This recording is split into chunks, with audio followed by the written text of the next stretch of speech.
Hello UP board के students. इस साल आपने क्लास 10th और 12th की परीक्षा दी है यूपी बोर्ड से, तो ये वीडियो आपके लिए इंपॉर्टेंट होने वाला है। इसमें हम देखेंगे कि जो उत्तर पुस्तिकाएं आपकी, यानी कि जो आपका रिजल्ट आने के बाद जो कॉपी है उसके पुनर्मूल्यांकन दोबारा से रीचेकिंग कैसे करवा सकते हैं, पूरा स्टेप बाय स्टेप प्रोसेस में बताया गया है। यानी कि आपको सब कुछ बताया जाएगा कि आवेदन की अंतिम तिथि क्या है, कितने रुपए फीस लगेगी और किस वेबसाइट से करना है और किस कब ये इसका नोटिफिकेशन निकला हुआ है। तो इन सारी चीज़ों को हम इस वीडियो में कवर करेंगे।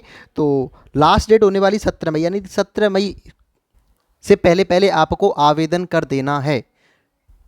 और कैसे इसका आवेदन होगा, ऑनलाइन होगा या ऑफलाइन होगा या पोस्ट किया जाएगा, स्पीड पोस्ट किया जाएगा, सारी प्रोसेस को हम स्टेप बाय स्टेप समझेंगे। तो ध्यान रखना कि अगर आपको भी लग रहा है कि आपके मार्क्स में कोई कमी है, यानी कि आपकी कॉपी सही से चेक नहीं हुई है या आपसे मार्क्स अच्छे से काउंट नहीं हुए हैं, तो उस कॉपी को दोबारा से इवेल्युएट किया जा सकता है। यानी कि मार्क्स में अगर कहीं त्रुटि आ गई है, कहीं एरर आ गई है, कोई काउंटिंग मिस्टेक आई है, उस सबको दोबारा से करेक्शन किया जाएगा और आपका रिजल्ट दोबारा से बन जाएगा। उसके लिए कितनी फीस लगेगी इस चीज़ को भी देखेंगे, लेकिन ध्यान रखना इस चीज़ को कि इसमें आपके मार्क्स बढ़ भी सकते हैं और घट भी सकते हैं, लेकिन ज़्यादातर पॉसिबिलिटी रहती है कि आपके मार्क्स बढ़ेंगे ही। घटने की बहुत कम, रेयरली चांस रहते हैं कि अगर आपकी गलती से ज़्यादा मार्क्स दे दिया हो तो उसमें से कम हो जाए।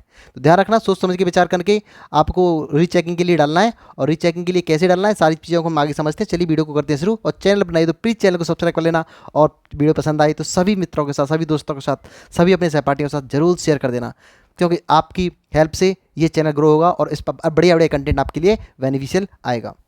तो देख पा रहे होंगे बेटा कि यूपी बोर्ड महत्वपूर्ण जानकारी एक नज़र में। क्या क्या है बोर्ड का नाम? माध्यमिक शिक्षा परिषद बोर्ड प्रयागराज में, यूपी एमएसपी कहते हैं इसको। परीक्षा 2026 में, जो कि आपने रिसेंटली दिया है 10th और 12th की। ठीक है, कक्षा कौन कौन सी? 10वीं और 12वीं। 10वीं और 12वीं में अगर मार्क्स आपके सही नहीं आए हैं, दोनों स्टूडेंट्स हैं 10वीं की और 12वीं को, ये आपके लिए एक इंपॉर्टेंट। आवेदन का माध्यम क्या रहेगा बेटा? देखो ऑनलाइन रहेगा स्टार्टिंग में, लेकिन ऑनलाइन के बाद ऑफलाइन रहेगा। ये सारी प्रोसेस को मैं समझाऊंगा। शुल्क कितना रहेगा, कितने रुपये फीस लगेगी? 500 रुपये लगेगी बेटा, 500 रुपये पर सब्जेक्ट लगेगी। अगर आपको प्रैक्टिकल के और थ्योरी के दोनों मार्क्स कैलकुलेट करवाने, जैसे कि आपकी बात करता हूँ मैं फिजिक्स के, अब फिजिक्स हुआ, केमिस्ट्री हुआ, बायोलॉजी हुआ।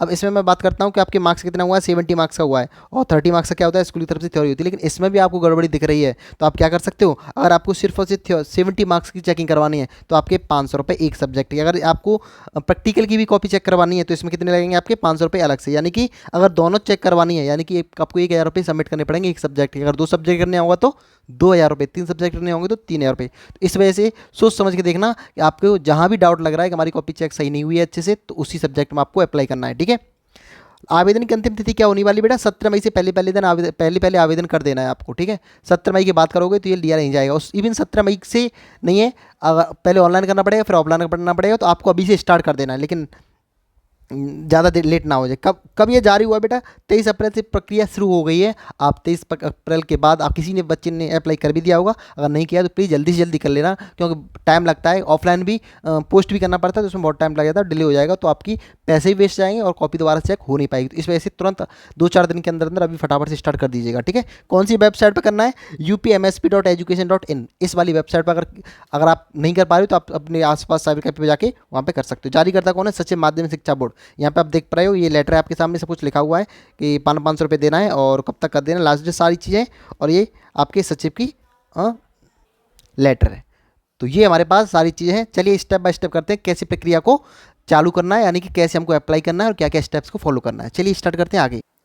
बेटा अगर मैं बात करता हूँ कि आवेदन कैसे करना है, स्टेप बाय स्टेप अगर बात करता हूँ, सबसे पहले क्या करना है आपको कि आधिकारिक वेबसाइट पर जाना है। सबसे पहले आधिकारिक वेबसाइट पर या तो आप साइबर कैफे पे जा सकते हो, या आप खुद करना चाहो तो खुद भी कर सकते हो। उसमें कौन सी आधिकारिक वेबसाइट है? upmsp.education.in, इस पर जाना है और इसी को आपको ओपन करना है। वहाँ सारी चीज़ आपको मिल जाएंगी। उसके बाद क्या करना है? चालाना बनना है। चालाना बनने का मतलब होता है बेटा आपको फीस सबमिट करनी है बेसिकली, राइट।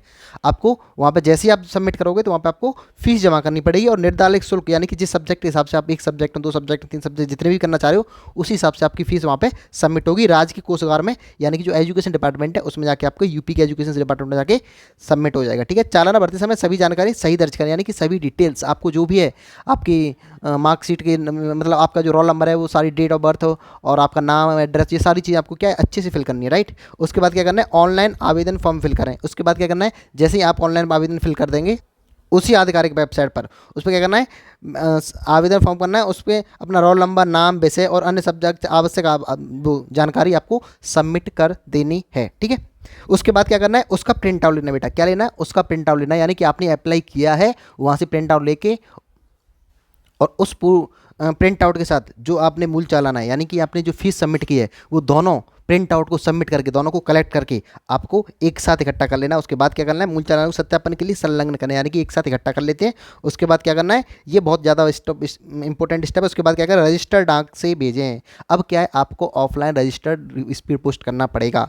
अब रजिस्टर्ड डाक से भेजेंगे पूरा दस्तावेज, यानी कि दोनों को मिला के दोनों प्रिंट आउट यानी कि फीस का और अपने जो भी डिटेल्स फिल करी उन दोनों की प्रिंट आउट को क्या करना है, डाक पर भेजना है। संबंधित क्षेत्रीय कार्यालय में भेजें। सुनिश्चित करें 17 मई से पहले पहले ये डाक पहुंच जाना चाहिए।